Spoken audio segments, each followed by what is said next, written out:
tonight we are talking about how the gaslighting that these narcissists have perpetrated on self-love deficient or codependent victims, how it impacts their thinking, and how with this distorted, broken thought patterns, the messages that the gaslighters implant in the SLD's mind, they get mistaken for the SLD's thoughts.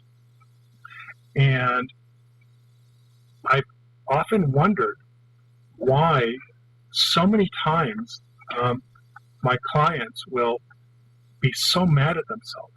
They'll be so angry. They will be so hurt. And they'll talk to me about it. They'll say, I'm so stupid.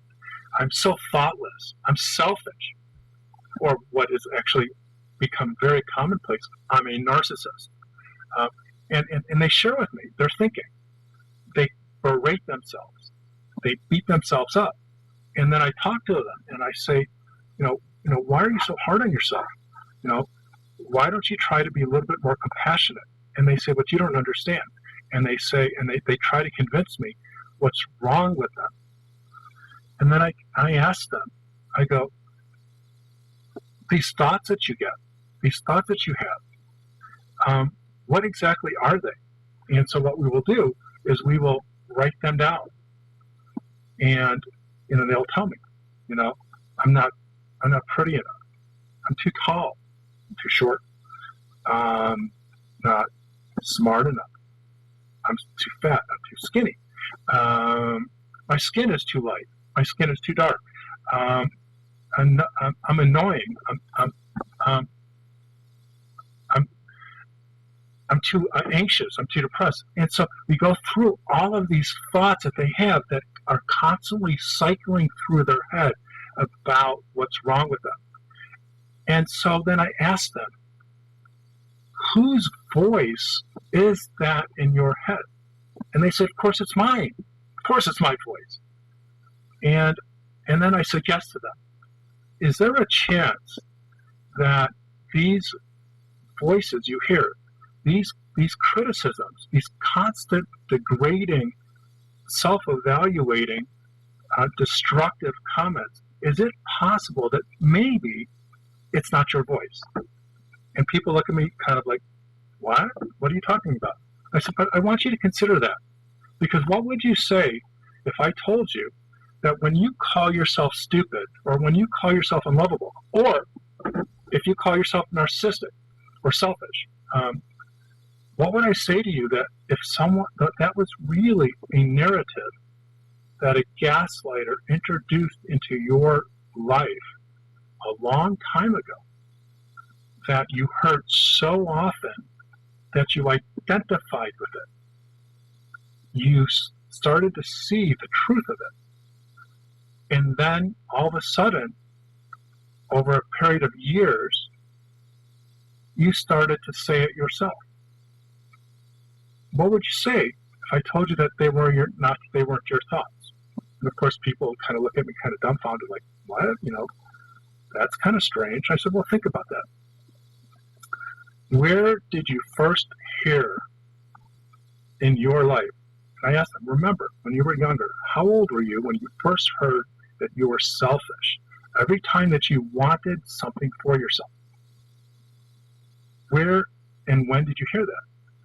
And my clients will be thoughtful about it, and I'll do some of my regressive techniques and my codependency cure therapy techniques, and I'll help them get back to a younger age. I remember hearing about that when I was, say, 5 or 6, or sometimes we'll say 7 or 8. And so what I'll do in psychotherapy is I will lead them, regress them back to a time of their childhood, and I'll say, who said to you that you're stupid, that you're thoughtless, that you're going to be always a disappointment?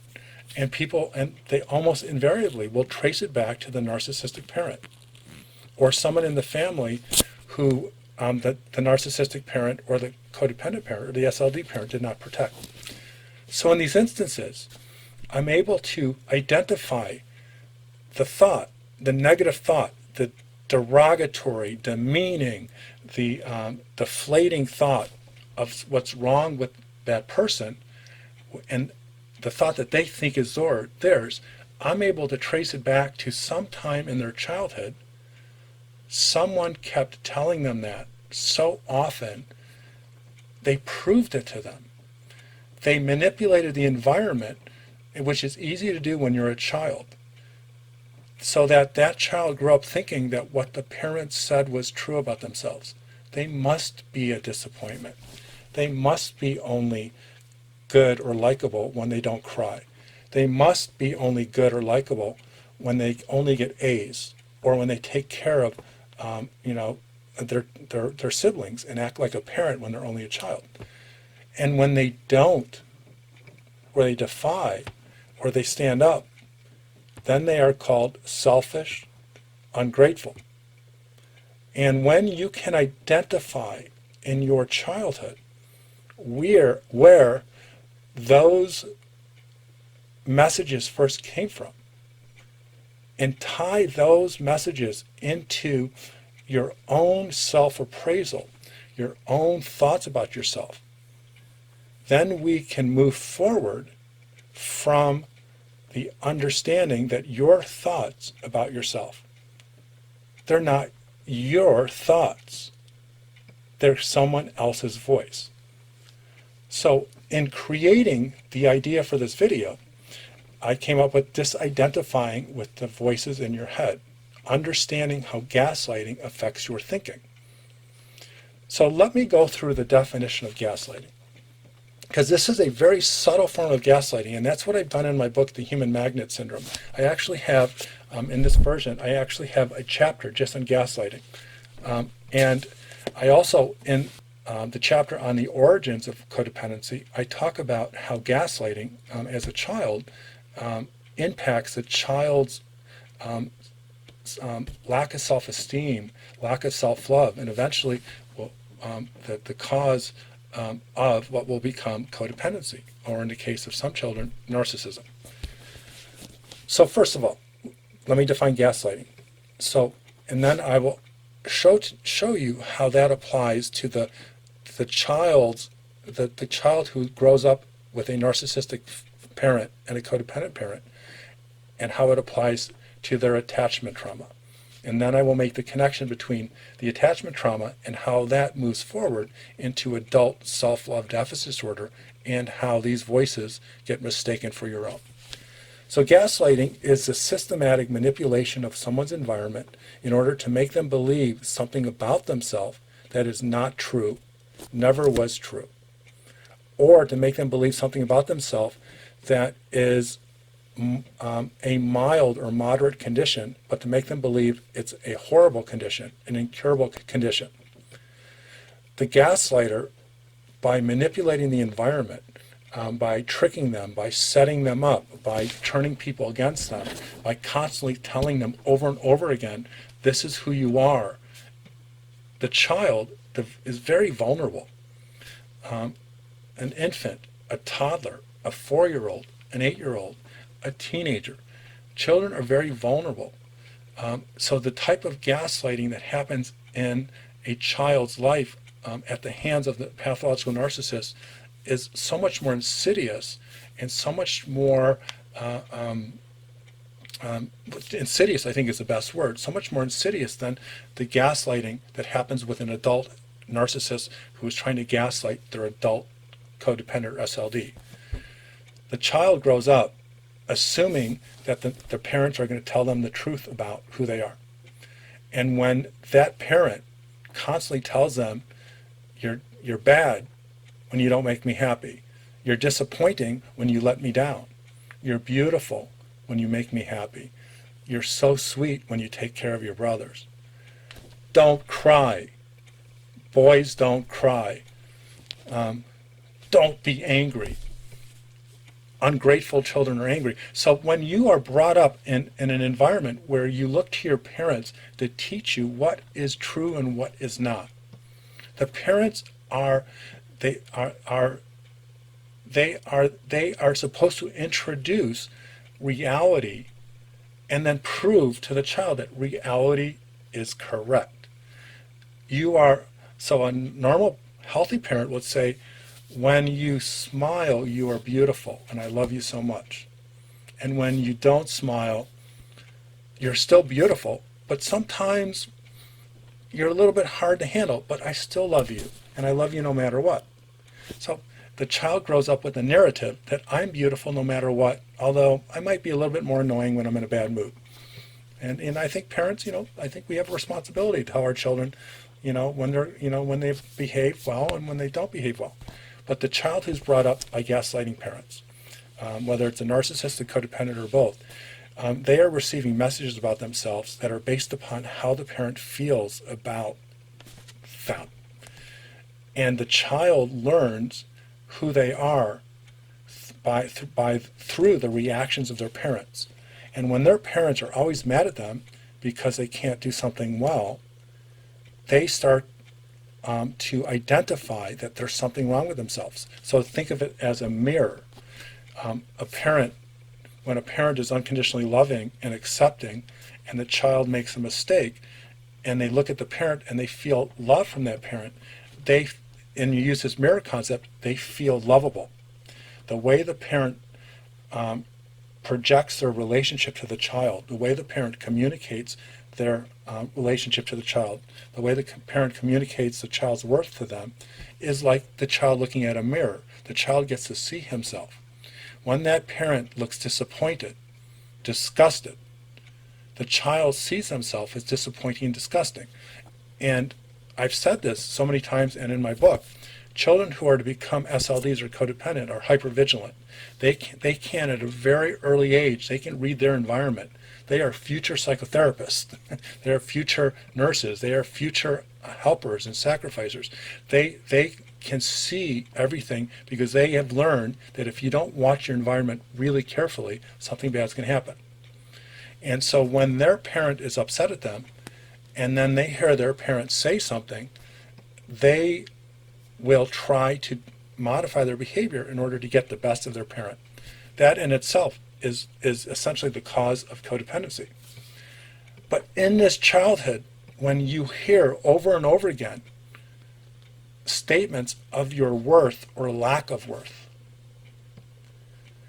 and it's not based upon reality, and you don't have any other evidence of what reality is, you're going to believe what your parents say to you. And if they say to you, you're lovable because you're just lovable, you get a chance to have self-love as an adult.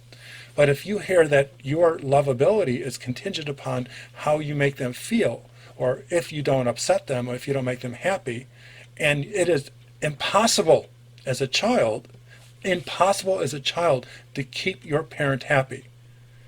It takes incredible mental and psychological gymnastics to make your parent happy. You have to learn to control your behaviors and your thoughts. And if you should make a mistake, you're going to hear about it. And those statements, if you're a child who is going to be an SLD when you grow up, that means you are trying your best to be lovable and likable, and you're trying to be invisible. You're trying to be the perfect child, the trophy child, the child that brings the family pride, the child that doesn't cause any problems. You're going to take what you hear about yourself and you're going to try to modify yourself as much as you can so you can fit the narrow definition of what a good child is in the mind of a narcissist. And if they tell you something about yourself, you're going to internalize that. And you're going to know that you either are that and there's no way to change it, or you're going to do your best to not change it. So going back to where I started, so I'm with a client, and the client is saying, I'm such an idiot. I'm so thoughtless. I can't believe that, I met this person and I said something and I disappointed him.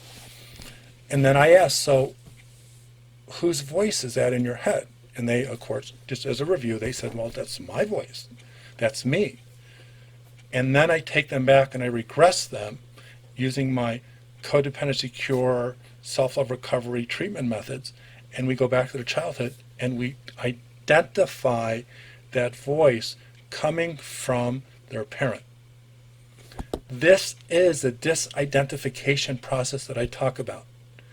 Understanding that the voices in your head where you are critical, you are hurtful, you are hopeless, and you identify yourself as this person, it's not you. And I know that might be really hard to wrap your arms around. That the person you think you are, the critical person you think you are, the sad person you think you are, might just be because you were so gaslit as a child, someone else's version of you was introduced to your mind so early when you were so vulnerable and defenseless, you accepted that version. And you've been carrying that version ever since. And when you, as an adult, somehow get triggered to feeling some element of self-love deficiency, and you start having your negative thoughts, what's happening is you are speaking the voice of the gaslighting parent. And we should stop that. And it's not easy to stop. And this video presentation, the goal of it is not to teach you how to stop it, because that takes psychotherapy. In fact, there is a whole science, a branch of psychotherapy called cognitive behavioral therapy, CBT, which actually believes and espouses that we can change our feelings and behaviors if we change our thoughts. If we change our thoughts, we can change our behaviors. And what I'm saying is CBT connecting to attachment trauma psychotherapy, understanding the thoughts and understanding the impact of our thoughts and how much they can keep us from ever finding our true self, our true identity, our true worth, and how our thoughts keep pounding us down into that version of that person that we never were. We are not that person that hates ourselves, that feels bad about ourselves. That person was introduced to us at such an early age. We bought it. We bought it like any other gaslit victim.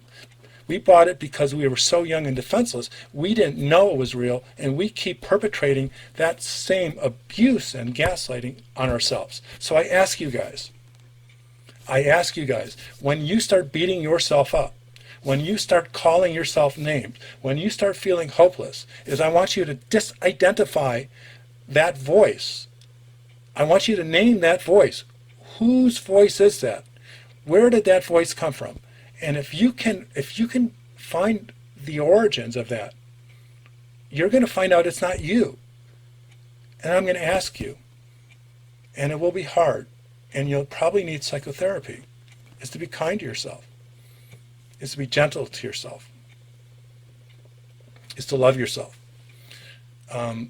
Because to change the way you were thinking based upon attachment trauma, it's not easy. It's not as easy as CBT, of just having a different thought.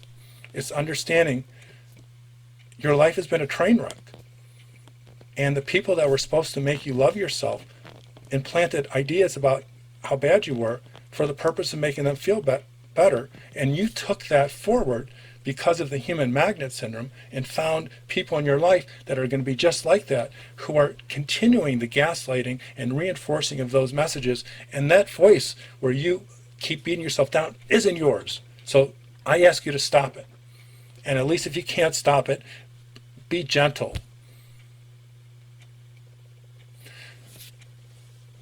You might want to know why this impacts me so much. Because I can feel myself get activated. I can feel the emotions kind of surge inside of me as I talk about this.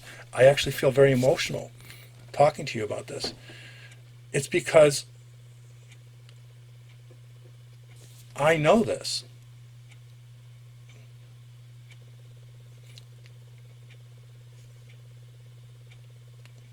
And I work on it. And I still find myself having moments where I struggle with it, and I'm ahead of it. And thank God, thank my therapist, thank me, I'm ahead of it. I feel really good about myself. I am in a really good self-loving spot, but it was not easy to change the voices in my head, to reattribute them, to disidentify those to another person and not mine, and to start building a life around self-love abundance where new voices can come in, my voice, the voices of people that loved me. So I say to you guys, as a brother in this fraternity, that this family of self-love recovering community, is that we can do this together, and we can feed off of each other's desire to break the spell of self-love deficit disorder and finally feel good of ourselves with self-love abundance. And I hope that this video and the introduction to the idea that your self-hating, self-defacing, negative, derogatory thoughts aren't really yours. And if they're not yours, maybe you can neutralize them and stop them and maybe implant self-loving messages. So with that, I say, I hope this helped you. I hope this gives you hope. And maybe it taught you something also. If you're interested more in my material, because this is my job and it's how I make a living, please consider buying my book, The Human Magnet Syndrome. Consider going to my retreat. We have retreats every 3 months. They're 3-day intensive, life-changing, experiential retreats, and they're in the Chicago area. And all of my materials and services are located at selfloverecovery.com. The company is Self-Love Recovery Institute, and the website is selfloverecovery.com. Okay, so guys, I'm going to wrap up. I just want to say thank you from the bottom of my heart. I say this and I mean it. I'm nothing without you guys.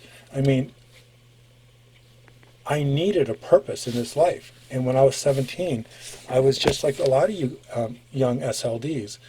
I was lost and broken, and I had this idea that one day when I grow up, I want to help people. I want to change the world. And by the way, most therapists start off as SLDs. And I had this dream that I actually wanted to change this world, and I wanted to make a difference. And the fact that, my success with my books and, with YouTube and with you guys, how satisfying this is, and I couldn't do it without you guys. So the love that you have for me is equal to the love I have for you. And I'm going to work really hard to keep you educated and supported. And I wish all of you the very best. And I hope that you can keep the uphill fight and not ever give up on the prize. You are worth self-love. You always were worth it. And don't let anyone ever tell you otherwise. So be well. And I look forward to the next time we get a chance to connect. Bye-bye.